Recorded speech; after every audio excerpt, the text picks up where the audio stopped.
Baik, Assalamualaikum Bu Olin, selamat pagi. Bagaimana kabarnya Bu Olin? Selamat pagi Pak Imam, kabar saya baik. Alhamdulillah baik ya. Katanya Ibu Olin akan melaksanakan praktek coaching ya hari ini Iya, ya? benar Betul ya? sekali Pak, benar. Oh betul. Baik, sebelumnya saya ingin bertanya Bu, boleh ya mengenai nanti prosesnya seperti Ya, apa? Boleh ya?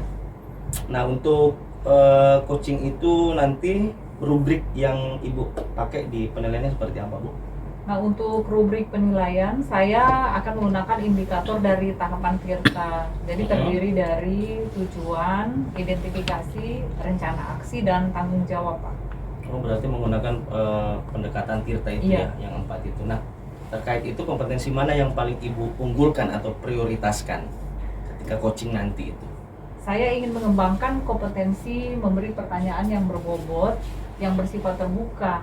Jadi nanti coach pada saat menjawab bisa sambil berpikir dulu langkah-langkah yang harus diambil itu seperti apa. Oh, berarti Ibu nanti mengedepankan kepada fokus yang akan digali ya. Iya, betul. Nanti sehingga coachnya Ibu nanti bisa melahirkan ide-ide yang baru Iya, dari betul percakapan sekali. itu. Seperti itu Iya. ya.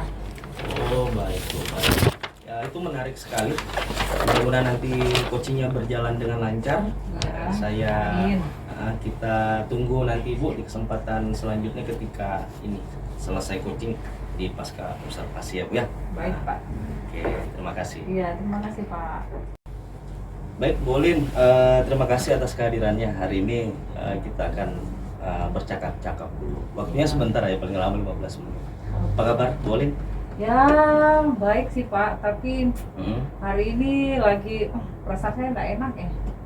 Oh, kok bisa? Gimana maksudnya? Itu Pengaruh apa tadi itu? anak-anak di kelas tuh, saya kan sampai marah tuh pada salah seorang siswa kan.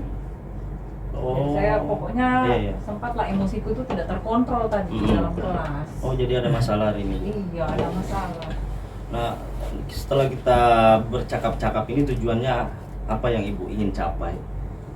Nah, saya sebenarnya ya harapan saya ketika saya menceritakan ini kepada Pak Imam, ya yang pertama perasaan saya menjadi lega begitu ya, dan kedepannya emosi saya terkontrol, saya juga bisa menemukan solusi apa sih yang bisa saya lakukan terhadap si anak ini, karena sudah terlalu sering ya Pak Imam dia seperti itu. Dia ke sekolah, kalau datang ke sekolah sebenarnya dia ada sih di lingkungan sekolah ini, cuma dia tidak masuk kelas, tidak masuk ke kelas saya. Nah tiba-tiba tadi itu dia masuk ke kelas saya sudah terlambat 30 menit, langsung main nyelonong, makanya saya marah. Itu sering Bu ya? Sering? Untuk semester ini dia sering. Semester kemarin sebenarnya anaknya bagus aja sih, tapi semester ini aduh sakit kepala saya Pak Imam. Tadi kan Pak Imam dengar tuh kan saya marah-marah. Iya. Cowok ya Bu ya? Namanya siapa? Si Randi. Oh, si Randi. Jadi ketika Ibu mengajar, dia nggak pernah masuk atau telat? Keluyuran? Tidak masuk. Sebenarnya dia ada di sekolah, di lingkungan sekolah, tapi dia tidak masuk kelas saya. Tapi tadi dia masuk terlambat 30 menit dan nyelonong. Nyelonong aja ya, nggak permisi. Saya tambah emosi gitu. Dia bolos atau mana? Di lingkungan sekolah aja Bu? Di lingkungan sekolah. Kata Gitu. teman-temannya ada aja, kadang di jam terakhir dia masuk. Berarti itu sudah termasuk ini ya, kalau dari pengalaman Ibu Olin sudah parah ya? Iya, Ya, menurut saya dari semester pengalaman. ini anak itu jadi tidak terkendali, parah lah ya, boleh dikatakan. Sebelumnya normal aja si Randi itu? Iya, semester kemarin baik aja anak. Berarti sudah kategori parah Bu ya? Iya, betul. Nah kalau berdasarkan kasus itu, bagaimana rencana strategi Ibu? Nah jadi supaya bisa mengembalikan si Randi ini normal lagi istilahnya kan? Ya betul. Jadi gini Pak Imam, saya tuh setelah saya pikir-pikir kan, saya kan pernah panggil tuh si Randi berdua, kami bicara 4 mata. Si anak ini berjanji tidak akan mengulangi kesalahannya, tapi ternyata begitu terus dia mengulangi kesalahan yang sama. Saya merasa saya tidak bisa kayaknya mengatasi anak ini sendiri, maka saya berpikir mungkin saya harus menceritakan kejadian ini kepada wali kelasnya. Wali kelasnya perlu tahu begitu Pak Imam. Oh iya. Berarti ada pihak lain. Iya, ada selain pihak Ibu lain. karena Ibu yang sebelumnya menangani sendiri kesulitan ya. Iya, kesulitan. Sehingga Ibu berpikir ya selain wali kelas kira-kira ada pihak siapa lagi Bu? Kalau misalkan nanti ke wali kelasnya itu tidak berhasil, mungkin saya akan berkolaborasi dengan wali kelas untuk menyampaikan kepada BK. Pada BK ya? Iya, kepada guru BK-nya. Biasanya itu kan BK punya pendekatan khusus yang bisa dilakukan supaya si anak ini harapannya mengalami psikologinya ya? Iya, psikologinya. Iya. Berarti ada dua pihak, wali kelas, dan kemudian guru BK. Iya betul. Kalau ini kan sudah parah Bu ya. Mm-mm. Kalau untuk waktu penanganannya kapan? Secepatnya atau bagaimana? Nah jadi saya kan tadi lihat jadwal saya tuh, kayaknya besok jam ketiga sampai jam 4 saya kosong. Tapi saya akan konfirmasi dulu lah ke wali kelasnya, siapa tahu wali kelasnya ini besok kalau dia free maka kami akan bertemu di jam itu. Iya. Harus berkabar dulu ya Iya. sama wali kelasnya Iya, dulu ya. saya akan berkabar ke Seperti wali itu ya. kelas. Jadi tanggung jawabnya seperti itu Bu ya, dan Iya. akan dilakukan besok. Mm-mm. Nah kalau memang Besok. tidak ada solusi Tidak ada. dari wali kelas tadi, Uh-uh. berarti nanti dialihkan lagi Ke guru lanjut BK. ke guru BK gitu Iya. ya Bu ya. Mm-mm. Dan secepatnya. Dan secepatnya. Oke, mudah-mudahan itu cepat selesai lah Bu. Iya betul, amin Pak. Nah ini kita sudah di ujung Mm-mm. percakapan Bu. Saya penasaran juga nanti bagaimana hasilnya ini Mm-mm. masalah ibu ya. Mudah-mudahan ada waktu umur panjang kita ketemu lagi. Ya, Mungkin boleh, minggu Pak. depan. Boleh, iya. Seperti itu Bu. Terima kasih ya Pak Imam sudah mau mendengarkan cerita saya hari ini. Nanti kalau masalah ini sudah saya bahas dengan wali kelasnya atau dengan guru BK, kita akan ketemu lagi. Saya juga bersedia akan menceritakan apa hasil percakapan kami pada Pak Imam. Baik Bu. Sekali lagi makasih atas kehadirannya Iya, Bu. sama-sama Pak Imam. Mari. Oke, selamat siang Pak Imam. Siang, Bu. Saya duduk, boleh saya duduk ya? Silakan boleh, silakan.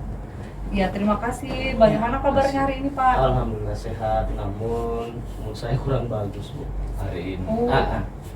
Iya, tadi saya lihat depan kelas Bapak tuh. Jadi dalam proses KBM saya lihat Bapak tuh diam aja. Mungkin ada sesuatu yang perlu diceritakan kepada saya. Bagaimana Benar. Pak? Hari ini saya murung Bu, karena ketika saya mengajar tadi itu kurang maksimal penyampaian saya ke anak-anak, dan anak-anak juga kurang antusias ya, karena memang kelihatan kan dari perangainya guru itu mengajar.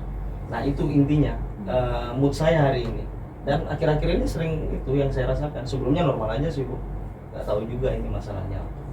Oh, jadi Pak Imam nih lagi kurang mood ya? Iya. Nah, Kurang kalau mood. begitu Pak, dari percakapan kita hari ini kira-kira apa yang ingin Pak Imam dapat?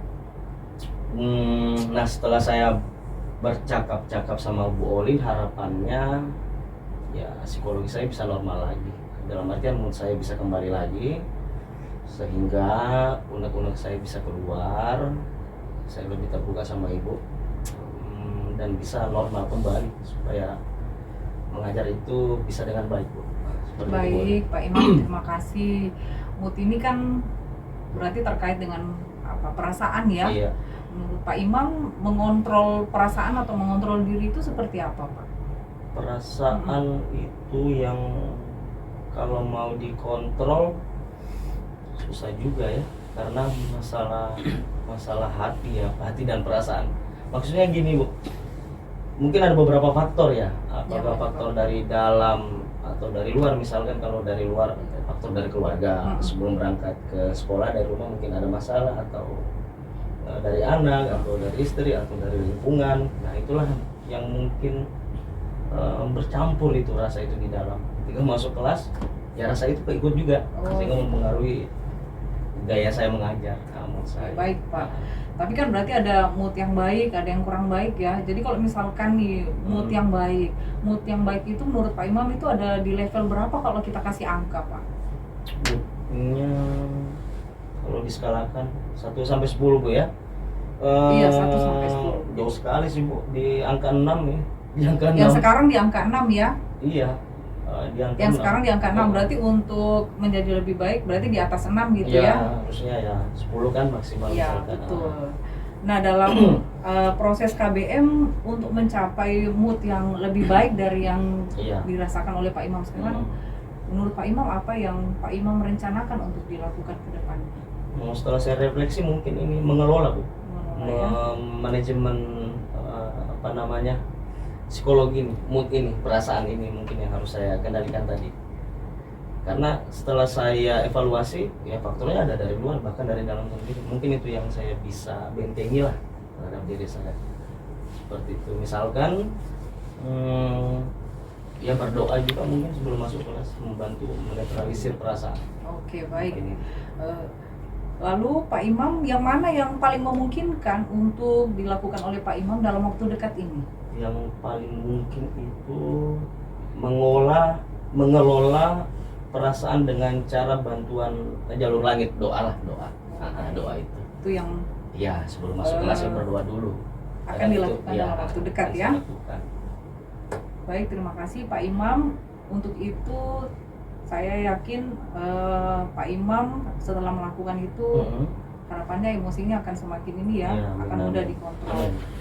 Nah, saya juga penasaran nih setelah Pak Imam melakukan rencana yang Pak Imam katakan tadi, perubahan apa sih yang terjadi? Mungkin ketika kita bertemu boleh kali diceritakan ya? Siap dengan senang hati Bu. Kan kalau bicara seperti ini curhat ya lebih pelong lah. Baik, terima kasih ya Pak Imam untuk waktunya siang ini. Permisi ya, selamat siang.